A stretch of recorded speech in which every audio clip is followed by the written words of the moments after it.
Israel is fighting terror in Judea and Samaria and winning at the current moment.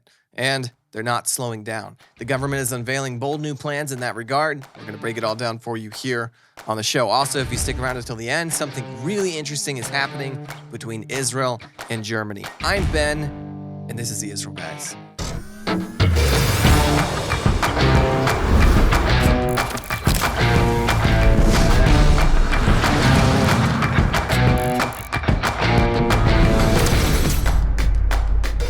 Welcome back to the Israel Guys, where we believe that in a world of Jew hatred and anti-Israel propaganda, you should have a direct connection to the land and people of Israel. Guys, if you're not subscribed yet, hit the button below the video right now to join us here at the Israel Guys.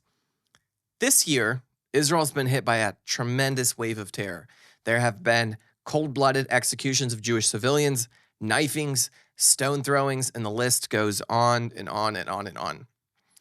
The world's answer to this is to pressure Israel to make concessions to the Palestinians, to appease the lion, so to speak. Give them money, the world says. Give them land, the world says. Give them recognition, the world says. But I want to think about that for a moment. I want to think about those statements for a moment. If you are backed into a corner and you're faced by a hungry lion, you really only have two options. Either one, you submit and let yourself be eaten, or you take your life in your hands and you defeat that lion. You don't offer the lion a hand or a foot and hope it's satisfied. Just like, hey, eat my hand and maybe the lion will let you go. That's not the way it works. If you give him your hand or your foot or the sandwich in your pocket, all it does is whet that lion's appetite for more. You show him weakness, you embolden him, and he moves in for the kill. Israel's enemies have stated their goal very clearly. They don't want money or bits of land or recognition. They've had all of those things in the past. When Jordan was in full control of the West Bank, they still attacked Israel in 1967.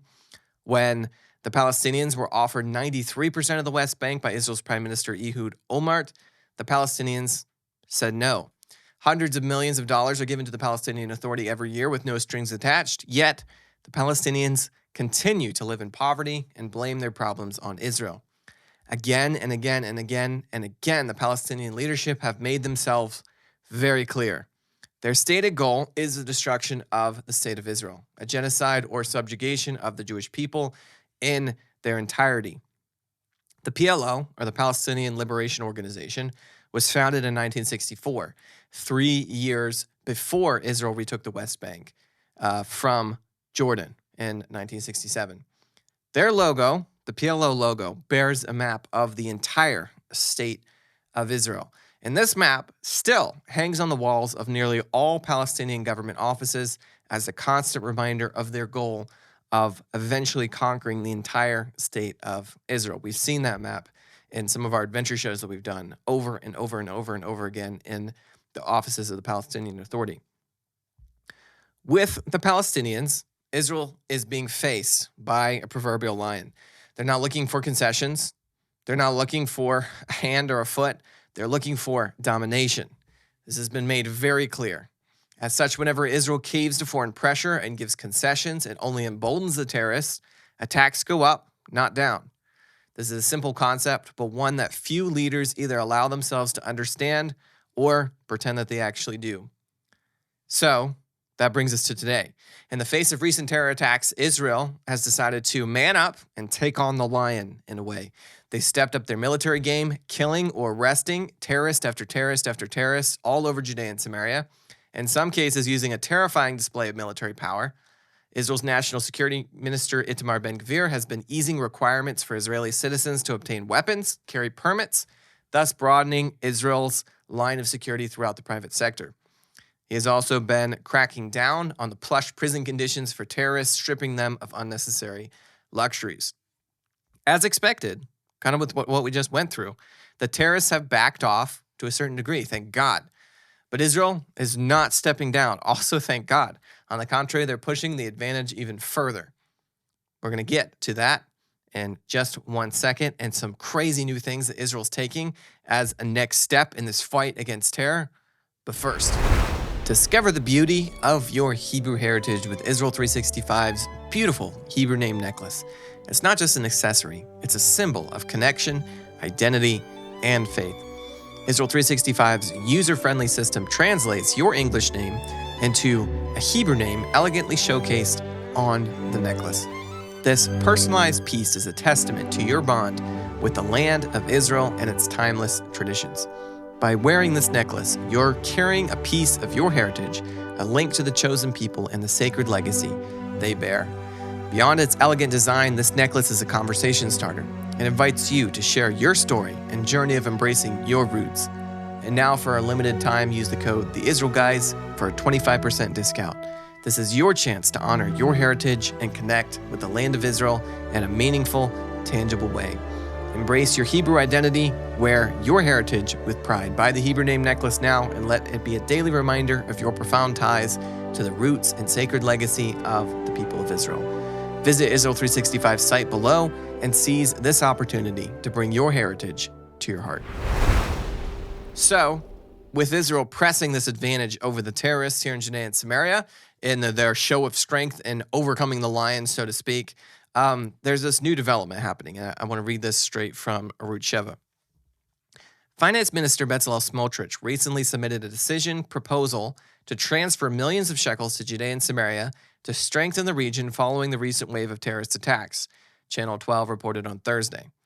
According to the report, to encourage Israelis to move to Judea and Samaria, Smotrich's proposal included economic and social components that would make life in the region more attractive. However, diplomatic and security sources who saw the plan's details say it includes components that are beyond civil and are in the diplomatic realm as far as their scope. Among these components, Interior Ministry recognition of sites that are still in the process of recognition regarding grants, building a plan to resettle northern Samaria, demographic expansion of the southern Hebron Hills, Megillot, and the Jordan Valley regions, and the evacuation of IDF camps for residences. The U.S. State Department spokesman Vedant Patel, during his daily briefing, mentioned the report and condemned the plan. Quote, the expansion of settlements undermines the geographic viability of a two-state solution. It incites tensions, and it further harms trust between the two parties. We strongly oppose the advancement of settlements and urge Israel to refrain from this activity, including the promotion of outposts. We take this issue very seriously, and it impinges on the viability of a two-state solution, unquote, Patel said, answering a question by an Arab journalist regarding the issue. So, Israel is doing exactly what they need to be doing right now. This is tremendous, not only stepping up their game militarily, as we just talked about, in fighting terrorism here in Judea and Samaria, but stepping up their game and pushing settlement of Judea and Samaria. This is the message that has to be sent to Palestinian terrorists committing these attacks against Israel. Israel is not going anywhere. Israel's presence in Judea and Samaria is not going anywhere because this is the land of the Jewish people promised to them by God and also as per historical right. Palestinians that support the state of Israel, that want to live in or alongside of the state of Israel, can stay here in Judea and Samaria. No one's trying to destroy their way of life or get rid of them here. And if Israel, God willing, annexed Judea and Samaria one day and joined Judea and Samaria, the West Bank, to the state of Israel, Palestinians here more than likely would have a pathway to citizenship as Arabs who lived in Israel after 1948 had and did and live as Israeli citizens inside of Israel with the same rights as Jews. If Israel annexed, that same kind of thing would happen. But this is really ridiculous. I know we kind of bash the policy of foreign governments in regard to Judea and Samaria and Israel a lot, but it is very, very warranted. Especially here, the fact that the United States is saying that a plan to stand up against terrorists, a plan to strengthen Judea and Samaria, harms the idea of a two-state solution. The two-state solution is dead. I don't know if anyone realized this, but the two-state solution is dead. It's not happening. Really, it's not happening. There's no way for it to happen anymore here in Judea and Samaria. And if it did somehow happen, for whatever reason, if it actually did happen, then Israel would be destroyed. It would be a massive victory for the Palestinian Authority. And if that went through, God forbid, they would win. They really would. It'd be giving the high ground to the Palestinians and Palestinian terrorists who have sworn the destruction of the state of Israel. And it would be a death blow for the state of Israel. And the United States more than likely knows this, unless these politicians are just totally out of their mind. They know this and they continue to push the rhetoric anyway, which I find to be insane. In other news, the U.S. greenlit the sale of Israel's Arrow 3 system, I think the Arrow 3 system, to Germany. This is from JNS. The United States has approved Israel's sale of the Arrow 3 missile defense system to Germany, the Israeli Defense Ministry announced on Thursday. The $3.5 billion military contract is Jerusalem's largest ever. Berlin wants a system which is capable of intercepting exo-atmospheric ballistic threats to defend against the threat of Russian missiles. Quote, the U.S. government's approval of the delivery is an expression of confidence in the excellent capabilities of Israel's defense industries. This is a significant decision which will contribute to Israel's force buildup and economy, end quote, said Defense Minister Yoav Gallant in a statement Thursday. Quote, it is particularly meaningful to every Jewish person that Germany is acquiring Israeli defense capabilities, he added. The Arrow 3 was jointly developed by the Israeli Missile Defense Organization and the U.S. Missile Defense Agency and is manufactured by Israeli Aerospace Industries. The Arrow 3 is operational in Israel as part of the country's multi-tier air defense program. Israel Aerospace Industries is now developing the Arrow 4, which will operate both within and above the atmosphere. Israel's defense exports in 2022 accounted for a record of $12.6 billion, which is incredible. This is, like I said, I think the largest defense deal that Israel's done to date with another country. Really cool stuff there that Israel is becoming a light to the nations in a variety of ways and just more ways than we can count, to the point that they're providing state-of-the-art military technology to other countries. And not just to other countries, but to Germany. We can't forget that less than 90 years ago, Germany went from being a major world power, slaughtering nearly the entirety of European Jewry, to buying their national defense system from a sovereign state called Israel. The irony of that just absolutely cannot be lost. Guys, don't forget to subscribe and get the conversation going down below. As always, tune out the fake news and tune into what is actually happening here in the land of Israel. We'll be back every day, Monday through Friday, with your direct connection to the land and people of Israel.